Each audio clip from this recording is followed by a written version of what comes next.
आज मुझे दिल्ली की हालत देख के रोना आ रहा है और मेरा दिल मचल रहा है, परेशान हूँ और रात भर नींद नहीं आ रही है मुझको।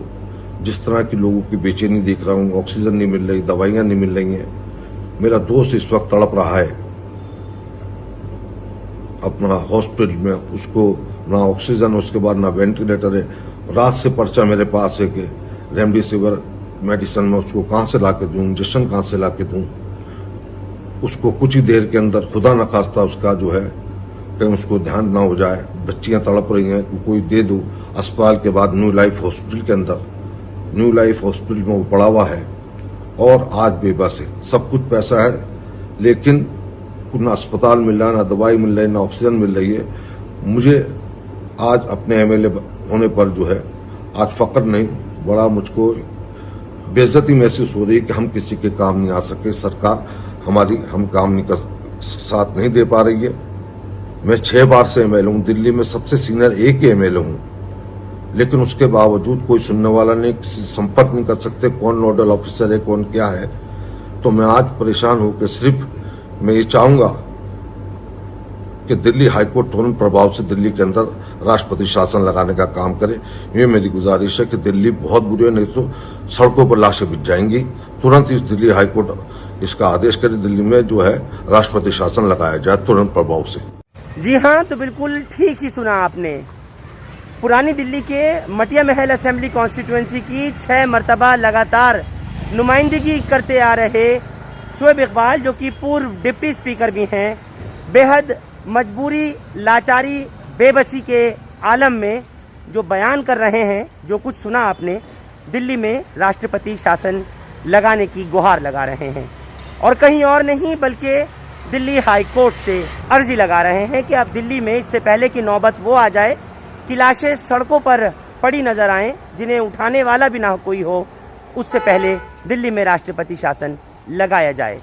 और क्योंकि शोएब इकबाल एक तजुर्बेकार और साथ ही साथ सबसे सीनियर मेंबर लेजिस्लेटिव असेंबली हैं, उन्होंने ये कहा कि मैं आज इतना मजबूर हो चुका कि अपने एक दोस्त को जो ज़िंदगी और मौत के बीच में तड़प रहा है, उसको अब तक भी ना रेमडेसिविर इंजेक्शन, ना ही किसी तरह की मदद अब तक दे पाया हूँ। साफ तौर पर शोएब इकबाल ने जो इस वक्त बेबसी का आलम और जो मजबूरी जाहिर की है, वो यही कहा कि सरकार में, सत्ता में रहते हुए भी हम किसी काम नहीं जनता की आ रहे, और हर रोज़ लोग आते हैं, हर रोज़ फ़ोन सैकड़ों लोग कर रहे हैं, और जिस तरह के परेशानी के आलम में लोग इस वक्त में रहने को मजबूर हैं, हम उनके आगे किस तरह से जवाब दें, से बात रखें। लोगों को जिस तरह ज़िंदा रहने के लिए ऑक्सीजन की लाइनों में लगना पड़ रहा है, ऑक्सीजन की किल्लत हो रही है, उन तमाम मुद्दों और तमाम हालात के ऊपर शोएब इकबाल ने सवाल उठाए हैं। अब क्योंकि शोएब इकबाल आम आदमी पार्टी से हैं और इस वक्त के मौजूदा एमएलए हैं, ऐसे में अब क्या पार्टी शोएब इकबाल की बात को देखते हुए उनको एक्सपेल करेगी या कोई शोकॉज देगी, या फिर खुद शोएब इकबाल इस चीज़ को देखते हुए कि जब अब मजबूरी हो चुकी और सरकार किसी तरह से, अरविंद केजरीवाल हुकूमत किसी तरह से लोगों की मदद करने में कामयाब नहीं हो पा रही है, लोगों की ज़िंदगी बचाने में कामयाब नहीं हो पा रही है, और पेंडेमिक के इस दौर में कि जब डेथ टोल हर रोज़ बढ़ रहा है और कोरोना के केसेस 1-2 नहीं हज़ारों की तादाद में बढ़ते जा रहे हैं, स्थिति अब हाथ से बाहर हो रही है। इसको देखते हुए क्या शोएब इकबाल खुद सीट छोड़ेंगे, इस्तीफ़ा देंगे, या फिर पार्टी कोई एक्शन लेगी? लेकिन उन्होंने कहा कि मैं सिर्फ ये चाहता हूँ कि 3 महीने राष्ट्रपति शासन लगे, ताकि दिल्ली की जो बिगड़ती सूरत हाल है वो उससे ज़्यादा और बद से बदतर नहीं हो जाए। फिर से सुनिए एक बार, जो लोग अभी जुड़े हैं उनको सुनाना चाहता हूँ क्या कहा है शोएब इकबाल ने, एक बार सुनिए ज़रा। आज मुझे दिल्ली की हालत देख के रोना आ रहा है और मेरा दिल मचल रहा है, परेशान हूँ और रात भर नींद नहीं आ रही है मुझको। जिस तरह की लोगों की बेचैनी देख रहा हूँ, ऑक्सीजन नहीं मिल रही, दवाइयाँ नहीं मिल रही हैं। मेरा दोस्त इस वक्त तड़प रहा है अपना हॉस्पिटल में, उसको ना ऑक्सीजन, उसके बाद ना वेंटिलेटर है। रात से पर्चा मेरे पास है कि रेमडेसिविर मेडिसिन में उसको कहाँ से ला के दूँ, इंजेक्शन कहाँ से ला के दूँ। उसको कुछ ही देर के अंदर खुदा न खास्ता उसका जो है कहीं उसको ध्यान ना हो जाए। बच्चियां तड़प रही हैं कि कोई दे दो। अस्पताल के बाद न्यू लाइफ हॉस्पिटल के अंदर, न्यू लाइफ हॉस्पिटल में वो पड़ा हुआ है और आज बेबस है। सब कुछ पैसा है लेकिन ना अस्पताल मिल रहा है, ना दवाई मिल रही है, ना ऑक्सीजन मिल रही है। मुझे आज अपने एमएलए होने पर जो है आज फक्र नहीं, बड़ा मुझको बेइज्जती महसूस हो रही है कि हम किसी के काम नहीं आ सके। सरकार हमारी हम काम नहीं कर साथ नहीं दे पा रही है। मैं 6 बार से एमएलए हूँ, दिल्ली में सबसे सीनियर एक ही एमएलए हूँ, लेकिन उसके बावजूद कोई सुनने वाला नहीं, किसी से संपर्क नहीं कर सकते, कौन नोडल ऑफिसर है, कौन क्या है। तो मैं आज परेशान होकर सिर्फ मैं ये चाहूंगा कि दिल्ली हाईकोर्ट तुरंत प्रभाव से दिल्ली के अंदर राष्ट्रपति शासन लगाने का काम करे। ये मेरी गुजारिश है कि दिल्ली बहुत बुरी है, नहीं तो सड़कों पर लाशें बिछ जाएंगी। तुरंत इस दिल्ली हाईकोर्ट इसका आदेश करे, दिल्ली में जो है राष्ट्रपति शासन लगाया जाए तुरंत प्रभाव से। तो सुना आपने, शोएब इकबाल कह रहे हैं कि आज मैं अपने एमएलए होने पर फख्र नहीं बल्कि शर्मिंदगी महसूस कर रहा हूँ।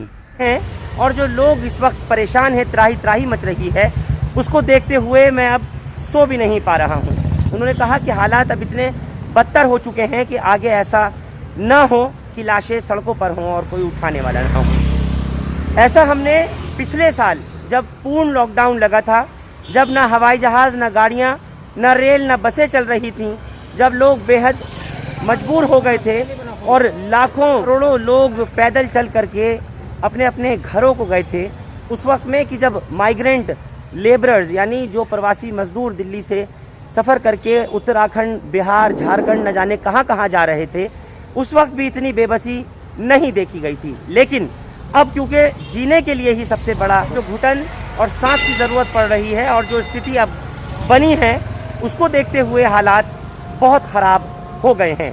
यही वजह है कि शोएब इकबाल ने राष्ट्रपति शासन लगाने की जल्द से जल्द अब मांग की है। हमने शोएब इकबाल को उस वक्त में भी देखा था जिस वक्त पिछली बार कंटेनमेंट जोन चांदनी महल का इलाका डिक्लेयर हुआ और उसके बाद फिर 3 लगा दिए गए थे क्योंकि उस वक्त राशन की किल्लत थी। लेकिन अब राशन तो बाद में, पहले जीने के लिए ऑक्सीजन सांस चाहिए जो लोगों को नहीं मिल पा रही है। किसी अस्पताल में एक वेंटिलेटर क्या, एक ऑक्सीजन सिलेंडर भी प्रोवाइड इस वक्त में आज के एमएलए हो, काउंसलर हो या फिर मेंबर ऑफ पार्लियामेंट हो, एमपी हो, नहीं करा पा रहे। बहरहाल अब देखना ये होगा कि जब अब शोएब इकबाल ने आवाज़ उठाई है और इतनी हिम्मत की है, तो क्या अरविंद केजरीवाल और उनकी पार्टी को पूरा तो कहीं नहीं लगेगा, ये देखना होगा। आप लोग हमारे साथ इस खास पेशकश में जुड़े, आपका शुक्रिया। हिंदुस्तान लाइव फरहान याहिया यूट्यूब पर सब्सक्राइब कर सकते हैं और क्लिक कर सकते हैं बेल आइकन हमारी खबर की पहली नोटिफिकेशन के लिए। फेसबुक पर हमारा page Hindustan live Farhan Yahiya follow और लाइक कर सकते हैं। शुक्रिया साथ जुड़ने के लिए। Thank you for now.